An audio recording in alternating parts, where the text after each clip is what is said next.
नमस्कार, मैं जितेंद्र जैन और आप देख रहे हैं खबर समय जगत। आइए नजर डालते हैं आज की कुछ ताजा तरीन खबरों पर। शिवपुरी बड़ी खबर है। जिला शिवपुरी से भाजपा सरकार बनाकर लाडली बहनाओं ने दिया अपने भाई को एक बड़ा उपहार। शिवपुरी जिले की 5 विधानसभाओं पर 5 विधायक बने लाडली बहना योजना ने भाजपा को दिया खाद पानी। शिवपुरी जिले की 5 विधानसभा सीटों में से 4 पर भाजपा ने खिलाया कमल, 1 पर कांग्रेस का कब्जा। मध्य प्रदेश विधानसभा चुनाव में इस बार वर्ष 2013 और वर्ष 2018 की तुलना इस बार कई पोलिंग बूथ पर 80% मतदान हुआ। इसके पीछे कारण है बताया जा रहा है कि भाजपा सरकार की लाडली बहन योजना विधानसभा चुनाव में भाजपा की तरफ से स्मार्ट कार्ड बन गया है। यही कारण है कि मध्य प्रदेश, छत्तीसगढ़, राजस्थान में भाजपा की बहुमत से सीटें आई है। मध्य प्रदेश के शिवपुरी जिले की बात करें तो 5 विधानसभा सीटों में से 4 विधानसभा सीटों पर कमल का फूल खिल गया है, जबकि 1 विधानसभा सीट पर कांग्रेस ने कब्जा किया है। शिवपुरी विधानसभा से भाजपा प्रत्याशी देवेंद्र जैन, कोलारस विधानसभा से भाजपा प्रत्याशी महेंद्र सिंह यादव, करेरा विधानसभा से भाजपा प्रत्याशी रमेश खटेक, बिचौर विधानसभा से भाजपा प्रत्याशी प्रीतम लोधी, पौरी विधानसभा से कांग्रेस प्रत्याशी कैलाश कुशवाहा अपनी अपनी विधानसभा सीटों पर जीत हासिल करने के बाद प्रत्याशियों ने मीडिया से बातचीत में क्या कुछ कहा है, सुनते हैं।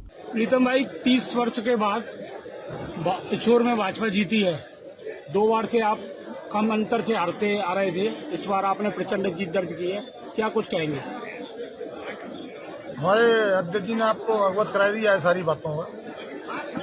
इसी में ही हम सम्मिलित होकर जो वास्तव में हमारी भारतीय जनता पार्टी ने वादे किए हैं जनता से, उनको हम खरे उतरेंगे, उनको पूरा करेंगे। हमें केवल सेवा करनी है जनता की, और भारतीय जनता पार्टी जो कहती है वो करती है। ये तो आपने भी देख लिया होगा। जो हमने वादे किए हैं पूरे जिले में और पिछोर में, वो हम कल से ही सेवा शुरू कर देंगे। पिछोर को जिला बनाने के लिए क्या प्रयास प्राथमिकता रहेगी? 10-12 वर्ष से आप लगातार पिछोर में सक्रिय हैं, क्या कुछ? तो मुद्दे ऐसा वहाँ पे तो सबसे पहले मुद्दा तो यही है कि भाई को भाई से लड़ाया है, समाज को दूर कर दिया है, इतनी अराजकता फैलाई है समाजों में, आपस में बेमनुष्यता कर दी है। सबसे पहले तो हमें वो दूर करके नहीं, सबको इकट्ठा करना है सबको लोगों इस मामले में आपने जीत प्राप्त की है, क्या कहना है आपका? नजदीकी तो एक वोट की होती है। हमारे यहाँ हमारी विधायक जो थी विक्रम वर्मा की पत्नी 1 वोट से जीती थी हार। तो हमसे 25 से नजदीकी तो चलती रहती है। कार्यकर्ता कुछ हमारे कार्यकर्ताओं में मेहनत से आज हम किसको श्रेय देना चाहेंगे? कार्यकर्ताओं, क्षेत्रीय जनता को श्रेय देना। बधाई हो बहुत बहुत, आपकी बड़ी जीत हुई है। धन्यवाद, जीत है विधानसभा की अब तक की। धन्यवाद। क्या प्राथमिकता रहेंगी आपकी? दबंग विधायक हो आप। दबंग विधायक हो, विनम्र विधायक हो। क्या प्राथमिकता रहेंगी? विनम्र सीधा पेयजल की पेयजल समस्या, सीवर समस्या यहाँ की सबसे बड़ी प्राथमिक समस्या है। पेयजल की समस्या, ठीक है। आपके हिसाब से पेयजल की समस्या क्या टाइम लाइन तय करोगे आप इसके लिए? अब मैं सोचता हूँ कि 1 साल में इसको ठीक करें। आपने पेयजल समस्या बताई, तो क्या 18 साल में पेयजल समस्या दूर नहीं हो पाई? भाजपा की सरकार रही, भाजपा विधायक रही। अब वो दूसरे लोगों से पूछना, मुझसे पूछ रहे हैं कि मैं कल बन के करूँगा। 18 साल का हिसाब में कैसे दे पाऊंगा? थोड़ा तेज बोलो। 18 साल का हिसाब में कैसे दे पाऊंगा? आप कितने समय सीमा में माने? मैं तो बताया कि मैं कोशिश करूँगा 1 साल में इसको अपन दुरुस्त करें। 1 साल में दुरुस्त। इसके अलावा फिर और क्या प्राथमिकता रहेंगी? सड़कें हैं शिवपुरी की, ग्रामीण क्षेत्र में बिजली का है। क्या आपको लगता है शिवपुरी में सड़कों की कमी है?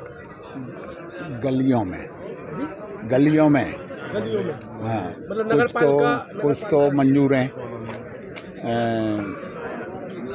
या आचार संहिता लगने से काम नहीं हो पाया। बहुत सारी सड़कें स्वीकृत भी हैं।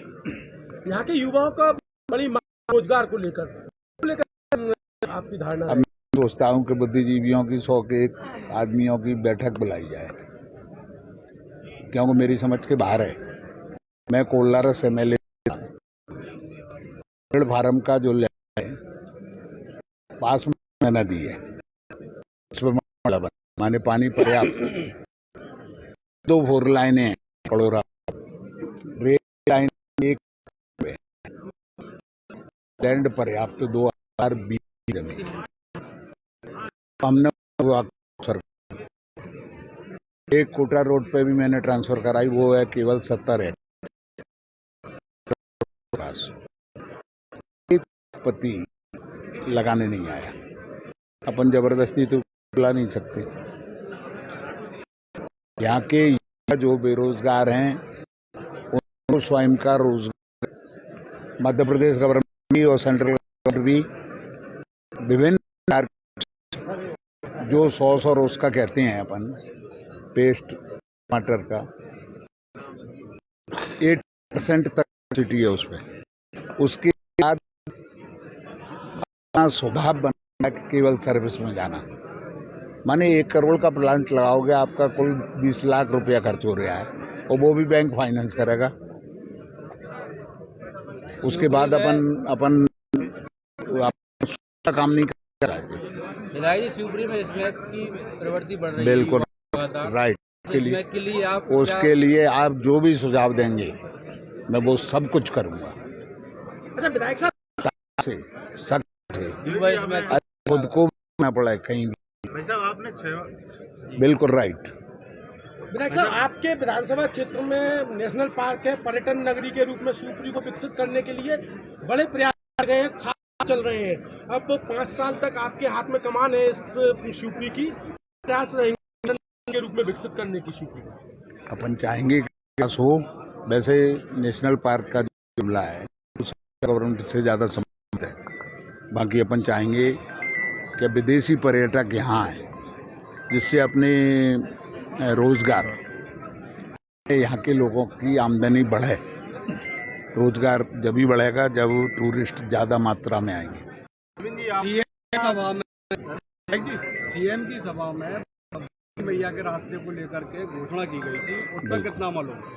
उस पर सेंट्रल के मिनिस्टर बाद में आप समझो, सीएम की सभा में जो हुई उसके उपरांत सेंट्रल के मिनिस्टर आए, उनने यहाँ के कुछ पत्रकार होंगे, उसमें होंगे ना कोई तो होगा। उस पत्रकार वार्ता में उनने किया कॉरिडोर बनाएंगे रास्ते के लिए। प्रदेश सरकार में मंत्री पद के लिए आप अपना दावा कितना मजबूत मानते हैं? नहीं, मैं भारतीय सिपाही हूँ। आई जो उचित समय वो करेगा वो सब विरोध आ रहे। नहीं, मेरी कोई मैं तो अभी कोलारस से टिकट मांग रहा था। पार्टी ने कहा आप शिवपुरी जाके लड़ोगे, शिवपुरी लड़े। वो पिछोर जाके लड़ोगे, पिछोर। आपकी टैगलाइन को बचाना है, तो क्या लगता है कि बच गई हो? केपी सिंह पर कैसी हार मान? आपकी टैगलाइन की शिवपुरी को बचा कैसे वही जानना कि क्या वो भी आया था, मैंने कैसे बचाना है। अब क्या लगता है कि मैं ये कहा था कि यहाँ अमन और की जरूरत है, शांति और सुरक्षा की जरूरत है, बचाना है, डकैती बचाना है, बदमाशों से बचाना है, ये कहा था मैंने। और वो तो हो काम हो भी चुका। 40,000 से अधिक वोटों से आपने जीत हासिल की है। आप सिर्फ किसके लिए हुए? आम जनता के लिए। हमारे प्रिय प्रधानमंत्री नरेंद्र मोदी की नीति, उनके काम, निर्णय लेने की क्षमता, उनने ऐसे काम किए हैं कि जो आज तक किसी प्रधानमंत्री ने किए, आगे भी कोई करेगा कि नहीं ये मैं कह नहीं सकता। विधायक जी, आपने अजय योद्धा को हराया है, क्या कहेंगे? केवल 2 लाइनें चाहिए। अजय योद्धा को राजनीति में आज तक जिसने हार का मुंह नहीं देखा था, और ऐतिहासिक हार। अजय योद्धा से बने, इसकी पृष्ठभूमि में यहाँ का कोई जर्नलिस्ट गया, पिछोर की इतिहास जिनको मालूम होगा। लक्ष्मी नारायण जी विधायक रहे, कितनी बार रहे? 5-7 बार रहे। उनकी जाति नहीं थी। केपी सिंह जी की भी जाति नहीं थी। वहाँ एक जो जाति है, एक सभी एकजुट हो जाती है, और उसका परिणाम होता था कि केपी सिंह जी आराम से जीतते थे। अब उनको अजय योद्धा कह लो, चाहे कुछ भी कह लो,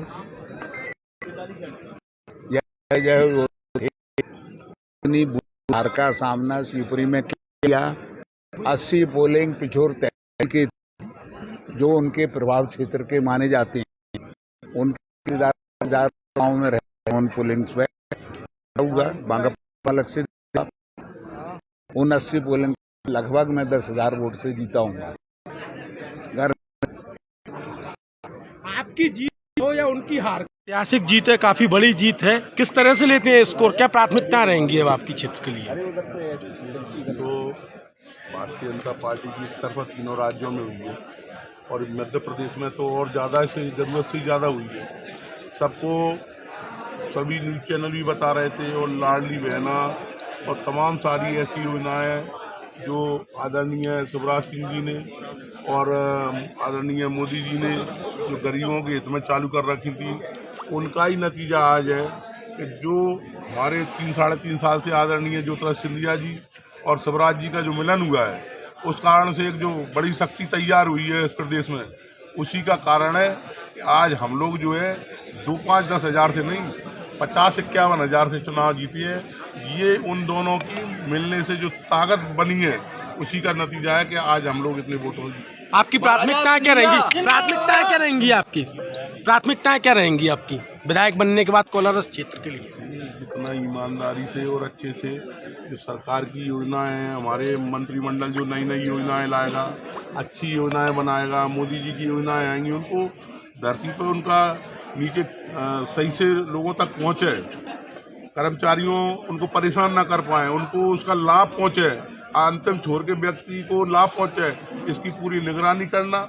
और साथ में जो नल जल योजना जो मोदी जी लाए हैं, घर घर टोटी वाली, वो उसको जल्द से जल्द उसको चालू करवाना ताकि गरीबों को घर घर पानी मिल सके। विधायक जी, आप गरीबों को हर सुविधा उपलब्ध करवाने की बात कर रहे हैं। पिछले लास्ट बार भी भाजपा का ही विधायक था वहाँ 5 साल, लेकिन गरीब के राशन को हमेशा डकारा जाता रहा वहाँ के दबंग माफियाओं द्वारा, रसद माफियाओं द्वारा। इस पर लगाम कसने का क्या योजना आपकी रहेगी कि गरीब का राशन गरीब को मिले? सबसे ज़्यादा जितने घोटाले हुए हैं राशन कांड के, वो कोलारस विधानसभा में हुए हैं। ये राशन एक ऐसा विषय है कि कहीं ना कहीं हम लोग कई लोगों को चीज़ भी करती रहती है, लेकिन उसके बावजूद भी फिंगर से उसका माल मिलता है। तो उनको ग्राहकों को चाहिए कि फिंगर ना लगाएं जब तक उनको माल ना मिले। वो फिंगर ही लगा देते हैं, उसके बहकावे में आ जाते हैं, वो पुचकार के कहते थे आज लगा दो, मैं कल दे दूंगा। वो जब फिंगर की सुविधा दे रखी है तो हमको जागरूक होना पड़ेगा। अभी कोई भी आपके पास आएगा, आपके दस्तखत करवाएगा, बैंक से पैसे निकाल लेगा, नहीं तो आप मत करिए। फिर भी लगाम कसने के लिए क्या किया? फिंगर आपको उन्होंने, सरकार ने फिंगर दिया है, आप मत लगाइए, जागरूक बनिए। लोगों को जागरूक होना चाहिए, लेकिन फिर भी थोड़ी सी लगाम कसने के लिए क्या कर सकते हैं? हमने आपको पावर दे दी कि जब तक आप फिंगर नहीं लगाएंगे अनाज आपका कहीं नहीं जाएगा। अब आप फिंगर लगा दोगे, वो आपका अनाज खा जाएगा। सरकार ने आपको पूरी वो दे रखी है। अब आप जागरूक नहीं होंगे तो क्या होता है कि वो आप जाकर के अभी तो बैंक में मैं भी दस्तखत कर दूं तो मेरा पैसा आप ही निकाल लोगे। भाई शिवपुरी जिले में सबसे ज्यादा रेत का काम कोलारस विधानसभा में होता है, जहाँ से सिंध नदी निकली हुई है और पूरे गेट निकले हुए थे, सिर्फ पानी खाली हो गया। अब सिंध रेत माफिया कैसे आप अभी हो रही है? अभी 40 साल से देख रहा हूँ कोलारस में कोई रेत का काम कोलारस विधानसभा में नहीं होता। खाली बजरी आती है, हाँ वो सिंध रेत, जिसकी कीमत 1000-2000 रुपए एक ट्रॉली की कीमत होती है। क्या उसका कारोबार होगा? अरे ये तो करेराम है पिछोर में, जहाँ सफेद महुअर आती है जिसकी डंपर की कीमत 25-30 हज़ार होती है, वहाँ ये रेत का कारोबार कर सकते हैं। ये तो काली मिट्टी है एक तरह की। 1000 रुपए में मिट्टी डलवा लो, 2000 में बजरी डलवा लो, वो भी छान छून के, और उसको तो ये इतना बड़ा कारोबार कोलारस में ना तो रेत का है। छोटे मोटे किसान अपनी जरूरत के लिए, अपनी कुटी बनाने के लिए, अपने मकान बनाने के लिए, शौचालय बनाने के लिए ले जाते हैं, और उसको आप कारोबार नहीं कह सकते। वो अपनी जरूरत के हिसाब से, उसको मुरम की जरूरत है, मिट्टी की जरूरत है, बजरी की जरूरत है। आप भले ये कह रहे हैं, लेकिन आप उसको कारोबार वो होता है कि कोई ठेकेदार आए, कोई बड़ा ग्रुप बन के उसको वो करे और करोड़ों उससे कमाए, ऐसा कुछ कोलारस विधानसभा में नहीं। आप कह रहे हो बिल्कुल सही है, मैं आपकी बात से पूरी तरह सहमत हूँ, लेकिन इसके बावजूद भी सबसे बड़े आरोप मुरम उत्खनन के आपके ही पार्टी के विधायक पर लगे थे। पिछली बार आप ही के लोगों ने लगाए थे, तो क्या कहेंगे इस तरह? क्या किया है क्या नहीं किया, इसकी अगर FIR हुई होगी तो निश्चित तौर से उनको उसका नुकसान भोगना पड़ा होगा, या अच्छे काम नहीं किए होंगे तो कहीं ना कहीं उनको पार्टी से भी भागना पड़ा होगा। तो ये सब चीज़ों के लिए अपन ना जाएं। अपन ये कहें कि उत्खनन का मामला जहाँ तक मेरी समझ में है, ज़्यादा कोलारस विधानसभा में नहीं। हाँ, जरूरत की थोड़ी सी मिट्टी मुरम ये घरों के लिए लोग लेते रहते हैं। व्यापार जहाँ तक है बहुत कम परसेंटेज में होता है, जैसे करेरा में या पिछोर में या अन्य जगह होता है, ऐसी मात्रा में कॉलेज में व्यापार उस चीज का नहीं है। बिजली को लेकर भी काफी परेशानी आपके यहाँ सबसे ज्यादा रही है। कितना आराम हुआ है बिजली का भारतीय जनता पार्टी की सरकार में। मतदान चुनावों के दौरान ही प्रदर्शन हुए हैं। तो अगर बिजली अगर नहीं मिलती होती ना तो मान सिंह 51,000 से चुनाव नहीं जीतता। 24 घंटे लाइट और 8 से 10 घंटे पानी की लाइट, वो भी मात्र जरा सी राशि में। आप देख लीजिए कि एक किसान का नाम निकालना ना पूरी कॉलेज विधानसभा में जिसने डीजल से पानी दिया हो। चुनाव पूरी कॉलेज विधानसभा के अंदर मैं घूमता हूँ। चुनाव के दौरान प्रदर्शन क्यों हुआ? प्रदर्शन इसलिए होता है, मैं उसको बता रहा हूँ, प्रदर्शन इसलिए होता है कि एक मान लीजिए एक ट्रांसफार्मर पे क्षमता है 100 की और किसान कई 2 नंबर में उसमें डाल लेते हैं। चुनाव के टाइम में ज्यादा प्रशासन उसकी सख्ती कर नहीं पा रहा था, वो 2 नंबर में मोटर डाल लेते तो लोड बढ़ रहा था। अब क्यों नहीं आ रही चुनाव के बाद वो समस्या? आप घूम के बताएं। क्योंकि अब जो है 2 नंबर में जो मोटर डाल रहे थे वो पकड़ा पकड़ी होने लग गई, तो बढ़िया बैलेंस हो गया, बढ़िया से चल रही है। आप देखिए जाकर के एक किसान ढूंढ के लाना कि मेरा डीजल से पानी लगा है, मैं चलूंगा उसकी खेती को देखने, फ्री ऑफ कॉस्ट। जैसे कहा था ना उन्होंने कि खेती को आय का साधन बनाएंगे। आप देखिए कि आज 1 लीटर डीजल 10 साल से नहीं बढ़ता है किसी का, ना पलेवा में ना फसल में पानी देने में। 20 बीघा 40 बीघा, मैं कितना बड़ा किसान हूँ, मेरा नहीं चल रहा है तो क्या छोटे किसान तो आराम से दे रहा है।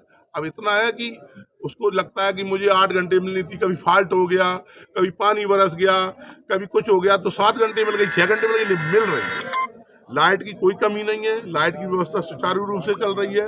कितने सारे ट्रांसफार्मर। लगातार 2 बार से आप संघर्ष करते आ रहे थे, 2 बार आप चुनाव लड़े, मामूली अंतर से हारते रहे, इस बार आपको जीत मिली है, क्या कुछ कहेंगे? सबसे पहले मैं पौरी विधानसभा की जनता जनार्दन को धन्यवाद देता हूं कि उन्होंने विश्वास कर मुझे कांग्रेस टिकट भी उन्होंने दिलाया और जीत भी उन्हीं मतलब वही जनता ही जीती, मैं क्या जीता हूं, जनता ही विधायक बनी है। भाजपा के प्रचंड बहुमत के बीच कम से कम शिवपुरी में तो सिर्फ एकमात्र सीट आपकी आई है कांग्रेस की, क्या मानते हैं इसको, कैसी जीत? देखो, मुझे तो पहले दुख है कि सरकार कांग्रेस की नहीं बनी। अब जो जनता का निर्णय है वो सरकार बनी है और सरकार को बधाई देते हैं। पौरी विधानसभा में आप लंबे समय से सक्रिय थे, क्या कुछ मुद्दे देखते हैं वहाँ, किस तरह की समस्याएं आपको प्राथमिकता के तौर पर दिखाई देती हैं? क्या प्राथमिकता रहेंगी आपके विकास के तौर पर? देखो, सबसे पहले वहाँ जो भ्रष्टाचार चल रहा है उसको खत्म करना है और मूलभूत समस्याएं हैं लाइट, पानी और रोड की। इसके अलावा सर्कुलर डैम है, कुछ भले विपक्ष में हो, सरकार से मांग करेंगे कुछ क्षेत्र के लिए उद्योग मिले, ऐसी कई समस्याएं हैं। और आखिरी व्यक्ति जो सरकारी योजनाएं आती हैं वो जनता के आखिरी व्यक्ति तक पहुंचे हैं, यही हमारी आपने राज्य मंत्री सुरेश खिड़ारी को चुनाव हराया है, वहाँ से आपने जीत हासिल की है, क्या कहते हैं? जनता ने हराया, मैंने नहीं हराया। ईवीएम को लेकर क्या कहेंगे आप? ईवीएम को लेकर क्या कहेंगे आप? ईवीएम को कल जीता ही है, आपका क्या है? करेरा विधायक प्रागीलाल जी ने आरडी के बाद ईवीएम पर हाथ का ठीकरा फोड़ा, क्या कहेंगे आप? देखो, क्या है कि मैं इस विषय पे कुछ नहीं कह रहा और मुझे तो खैर ऐसा नहीं लगा, मैं इस विषय पे कुछ बोल नहीं रहा। जनता जनार्दन का निर्णय, और एक अनुमानित लग जाता है कि क्षेत्र में जनता का मैसेज किधर जा रहा है, तो ऐसा कुछ मैसेज नहीं हुआ। मैं इस बारे में किसी को दोष नहीं ठहराऊंगा। अच्छा, विधायक साहब, पौरी विधानसभा में हमेशा जातिवाद को लेकर बड़ा विषय रहा है। पहले धाकड़ों की चलती थी, अब जैसे आप विधायक बने उससे पहले ही कुशवाहा ने जिस तरह से एक जघन्य हत्याकांड को अंजाम दिया है, ये माना जा रहा है कि अब आपका जातिवाद हावी रहेगा। तो क्या जातिवाद अभी भी चलता रहेगा वहाँ जब पहले चलते थे? देखो, मेरा पहला मिशन है जातिवाद खत्म करना, और आपने अभी चक्रामपुर वाले मैटर पे बोला है, तो वो उस विषय को अगर आप नज़रिए से अपने से देखिए और बाकी जानकारी लीजिए कि वो पुराना कोई विवाद चल रहा था, वो ओवर क्या है, चुनाव से कोई इसका लेना देना नहीं है उस विवाद का। उससे पहले मतदान पे झगड़ा होना बता रहे थे, तो किस मतदान पे झगड़ा नहीं हुआ? आप पूरी पोलिंग उठा के देखो, कहीं ना कहीं छोटी मोटी घोषणाएं होती रहती हैं और इससे कोई लेना देना नहीं है। आप ईमानदारी से देखिए वो क्या विवाद था और क्या हुआ। हालांकि घटना में जो खत्म हुए उस परिवार का हमें बहुत दुख है, गलत हुआ, इतना बड़ा इल्ज़ाम नहीं देना चाहिए। अब वो निजी लड़ाई में क्या विवाद हुआ वो मुझे जानकारी नहीं है। शिवपुरी से खबर समय जगत के लिए सतीश ठाकरे की report. For latest news, subscribe to our channel and press the bell icon.